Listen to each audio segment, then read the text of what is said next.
ګرانو کتونکو دا د ارغنداو سیمه ده، هغه سیمه چې کومه سیمه د ارغنداو د رود سیمه بلل کیږي. رالو د کندهاري انډیوالانو یا ملګرو سره دلته مو د بابا ولي زیارت وکړ. نو د بابا ولي زیارت څخه دا خواته رالو، ډېره حرامه فضا ده، ډېره خوندوره، ډېره ښکلا پکښې ده. تاسو یقین وکړئ چې زړه مې نه غواړي چې لاړ شم.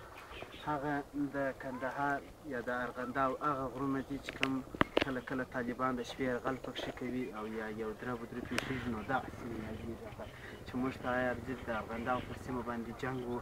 زما په اند هغه هم دغه سیمه ده چې غرونه یې دلته ښکاري. نور د کندهار د ارغنداو رود چې یادېږي هغه یې دا سیمه ده.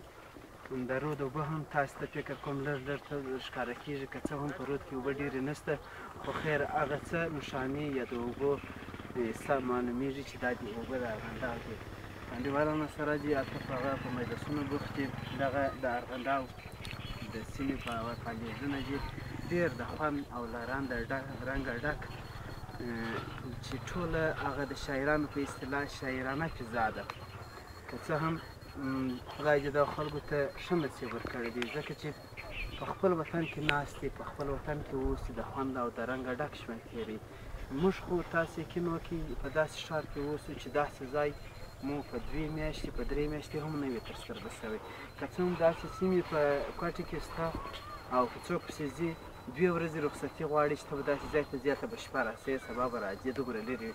د کندهار خلک بختور دي، خدای دې موږ ته هم وخت راکړي، توفیق دې خدای راکړي چې خپل وطن ته راسو او په دا خپل وطن کې ژوند وکړو. دومره خوښ یم چې زه د خوښۍ احساسولی شم نه چې څنګه دا ورځ تېره شوه او څنګه نه شوم پوه. یقین وکړئ چې زړه مې نه غواړي چې پرې ولاړ شم، خو دعاوې به کوو چې خدای امن راولي، خدای سوله راولي، خدای سوکالي راولي، خدای دې افغانان سره یو موټ کړي چې وطن جوړ شي. د بل یا د کرښې پر اخوا به څه کوو؟ ژوند چې دی په خپله مینه دی. رښتیا هم پلارنی ټاټوبی د مور غېږه یادېږي او کندهار زما پلارنی ټاټوبی دی. زه د کندهار بچی یم، کندهار زما خاوره